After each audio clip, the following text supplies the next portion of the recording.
$500 a month. That's roughly what the average American spends eating out every month. It's about 2 streaming subscriptions, a gym membership you use 3 times, and a couple of impulse Amazon orders that show up in boxes you barely remember clicking buy on. It's money that moves through your fingers so quietly you barely notice it leaving. But here's the part that might genuinely ruin your afternoon. That same $500, left completely alone in one boring investment, turns into over $3 million. Not through day trading, not through crypto, not through some complicated strategy you need an MBA to understand. Through the single most predictable force in all of finance, one that works whether you pay attention to it or not. And the craziest part isn't even the 3 million, it's how it gets there. Because the first few years of this journey look so pathetically small that most people quit before the snowball ever starts rolling. They give up during the boring part and never get to see the breathtaking part. Today we're going to walk through every single stage of what happens when you invest $500 a month, year by year, and I'm going to show you the exact moment when compound interest shifts from disappointing to life-changing. More importantly, I'm going to show you how to set this up so it runs on autopilot without requiring you to sacrifice every good thing in your life along the way. Because here's what most financial content won't tell you. Building wealth isn't supposed to feel like punishment. If your financial plan requires you to live like a monk for 40 years, eating rice and beans in a dark apartment while your friends enjoy their 20s and 30s, you don't have a plan, you have a prison sentence. There's a smarter approach, and the math behind it is going to change how you think about every dollar you earn from this point forward.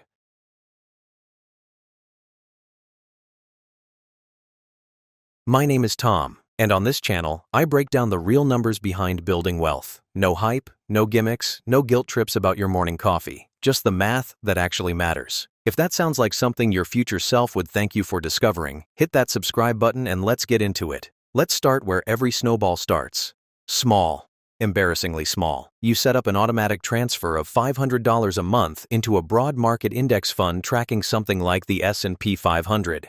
Historically, the S&P 500 has averaged roughly 10% annual returns since 1926. That includes the Great Depression, World War II, the dot-com crash, the 2008 financial crisis, and COVID. Through every single catastrophe the market has faced, that long-term average has held remarkably steady. So we'll use 10% as our baseline, understanding that individual years will be wildly different, but the trajectory over decades is consistent. After your first year of contributing $500 every single month, you've put in $6,000 of your own money. Your account balance shows roughly $6,320. That $320 in investment returns is your entire reward for 12 months of discipline.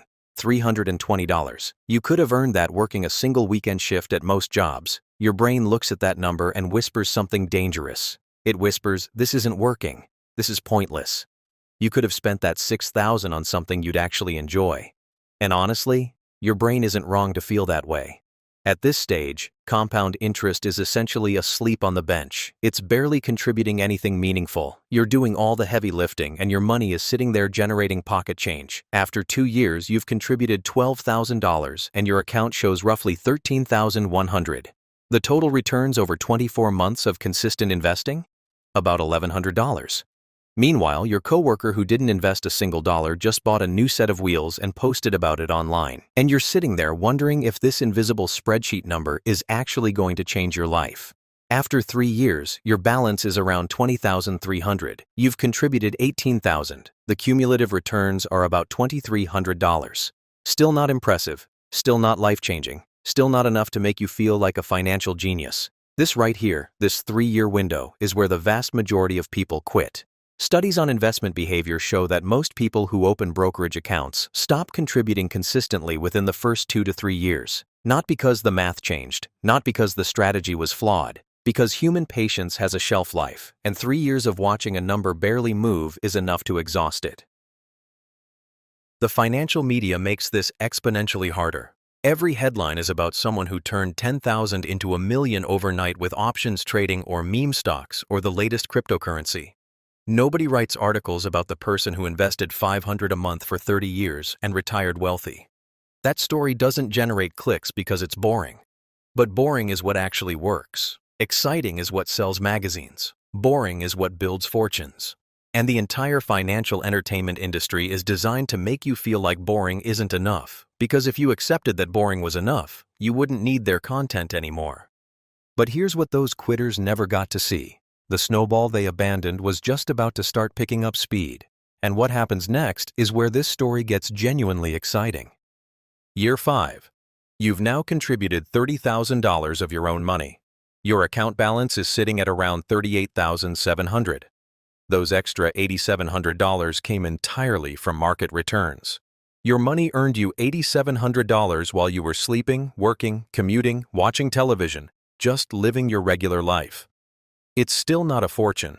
But something subtle has shifted underneath the surface. Your investment gains for year 5 alone were larger than your total gains from the first 2 years combined. The snowball is accelerating, and you can feel the first hints of momentum building even if the numbers aren't dramatic yet.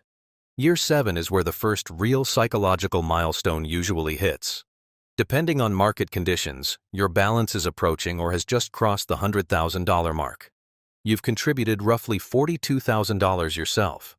Compound interest has generated somewhere around $58,000 on top of your contributions. Think about what that means for a second. Your money has now generated more in returns than you've personally put in. The investment returns have overtaken your direct effort. Your money is officially outworking you, and it took 7 to 8 years of pure, unglamorous patience to reach that crossover point. Something changes psychologically when you see a 6-figure balance that you built from nothing. I've heard from enough people to know this is nearly universal. Your relationship with money shifts at a fundamental level. Spending $200 on something frivolous doesn't just feel like spending $200 anymore. Your brain automatically calculates the future value of that money. $200 compounded over 20 more years at 10% is over $1,300. You start seeing price tags differently, not because you're depriving yourself, but because you're aware of what that money could become if you left it alone. That awareness doesn't make you miserable. It makes you intentional. And intentional is a completely different thing than cheap. I want to pause here and be direct about something, because it's the piece of this conversation that matters most, and it's the piece most finance content skips entirely. The first $100,000 is the hardest money you will ever accumulate. It demands the most discipline while offering the least visible reward. It requires you to keep faith in a process that seems to be producing almost nothing for years at a time. But it's also the single most important money you'll ever have, because it's the foundation that makes everything after it accelerate dramatically. Every dollar beyond that first 100,000 benefits from the momentum you've already built. The boulder you've been pushing uphill for 7 years is about to crest the peak, and gravity is about to become your best friend. There's another reason the first 100,000 matters so much that has nothing to do with the math. It proves something to yourself. It proves you can delay gratification. It proves you can stick with a plan through boring months and scary market dips and every temptation to cash out and buy something shiny. That proof of discipline becomes part of your identity, and it carries forward into everything else you do with money for the rest of your life. The person who built 100,000 from scratch through patience is a fundamentally different decision maker than the person who never tried. By year 10, your balance has grown to approximately $191,000. You've personally contributed $60,000. Compound interest has generated $131,000 on top of that. Your money has now produced more than double what you've put in. The annual returns in year 10 alone are close to $19,000. That's more than 3 times your annual contribution of $6,000. You're contributing $500 a month, and the market is adding over $1,500 a month on your behalf. You've essentially hired an eye. Actually, I want to hear from you on this because I think it matters more than people realize. Drop a comment below and tell me this. What's one expense you've either cut or reduced that you genuinely do not miss? I'm not talking about the things you white-knuckle through every month. I mean the expenses where you made the change, and then 3 months later realized you'd completely forgotten about it. Because I think most people assume wealth building means constant suffering, and the truth is usually way more boring and way more manageable than that. Your experience might be exactly the thing someone else scrolling through these comments needs to hear right now. And if you're finding value in this, take half a second and hit that like button. It costs you absolutely nothing, and it genuinely helps more people discover this content. Best deal you'll find all day. Now let's talk about what happens when compound interest truly takes the wheel, because the second half of this journey makes the first half look like a rounding error. Year 20. Your balance has crossed $750,000. You've contributed $120,000 of your own money over 2 decades. The market has generated over $630,000 on top of your contributions. Let those proportions sink in. Your personal contributions now represent roughly 16% of your total wealth. The other 84% came from compound growth. During year 20 alone, your portfolio generates approximately $75,000 in returns. That's more than the median individual income in the United States. Your investment account is earning a full-time salary by itself, and it does it without health insurance, vacation days, or a performance review.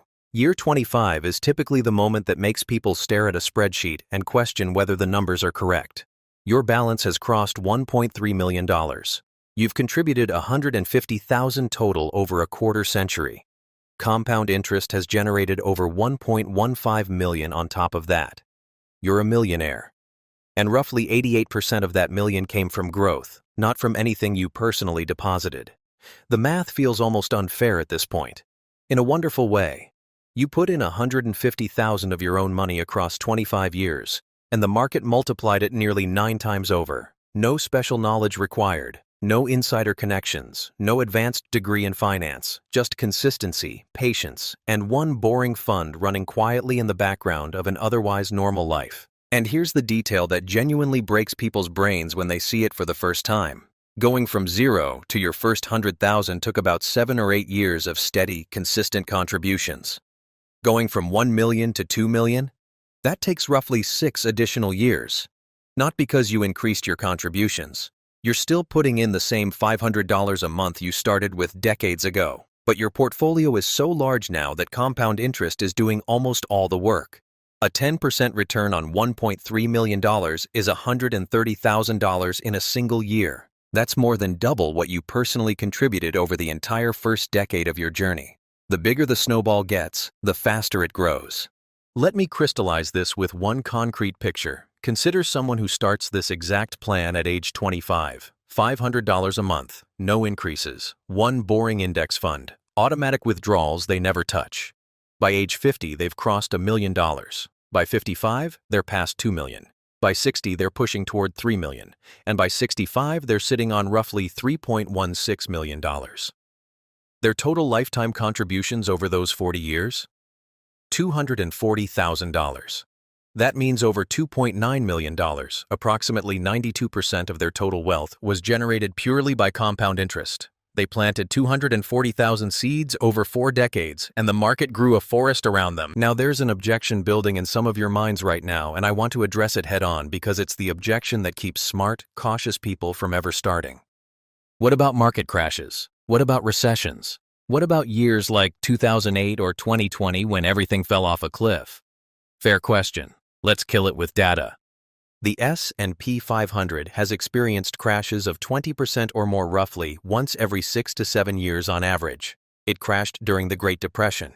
It crashed during the dot-com bust. It crashed during the financial crisis. It crashed during COVID.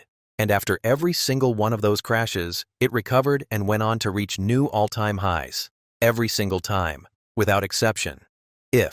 Now I need to say something that might sound controversial in the personal finance space, and I'm saying it because I believe it's the single most important truth about long-term wealth building that almost nobody talks about. The biggest threat to this plan is not a market crash. It's not inflation. It's not picking the wrong fund. The biggest threat to this plan is burnout. The number one reason people fail at long-term investing isn't mathematical. It's emotional. They heard some finance influencer tell them to save 50 or 60% of their income, so they tried it for 3 or 4 months. They felt miserable the entire time. They eventually raided their investment account to pay for a vacation they desperately needed, felt crushing guilt about it, and then stopped investing altogether for years because they associated the entire process with deprivation and failure. That pattern, the aggressive start followed by the total collapse, is worse than never starting in the first place. Because now they've lost both the money and the motivation. The math proves that consistency crushes intensity every single time. Someone who invests $500 a month for 30 years without ever stopping will dramatically outperform someone who invests $2,000 a month for 2 years, gets burned out, cashes everything out, and doesn't restart for a decade. The tortoise beats the hare in investing every single time because compound interest rewards patience, not sacrifice. This is why finding your sustainable number matters infinitely more than finding your maximum number. Maybe $500 a month feels like a stretch for where you are right now. That's fine. Start with $300. Start with $200. Start with 100, start with 50. I don't care about the starting amount, I care about the consistency. $100 a month invested for 40 years at 10% average returns still becomes over $637,000. That's not $3 million. But it's $637,000 that didn't exist before, built from a contribution that most people wouldn't even notice leaving their account each month. And here's a strategy that makes this even more sustainable. Start at whatever number feels comfortable, and then increase your contribution by just $50 every time you get a raise, a promotion, or a new job. You won't feel the increase because it comes from new money you weren't used to having. But over a career, those small bumps compound on top of the compounding. Someone who starts at $300 a month at 25 and adds $50 to their contribution every 2 years will end up contributing significantly more over their lifetime than someone who agonizes about the perfect starting amount for 2 years and then never begins at all.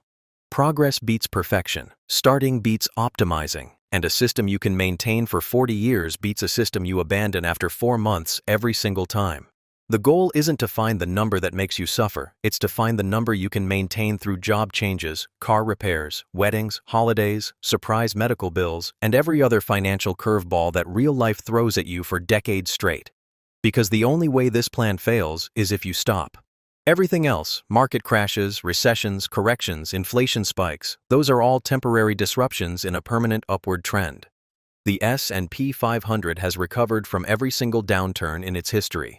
The only permanent loss in this game happens when you sell during a panic and never get back in. Let me leave you with something that goes beyond the spreadsheet, because I think it's the part that actually changes lives. The math of compound interest is beautiful, it's elegant, it's powerful. But the real transformation isn't financial, it's who you become in the process. When you start investing consistently, even tiny amounts, something shifts in how you see yourself.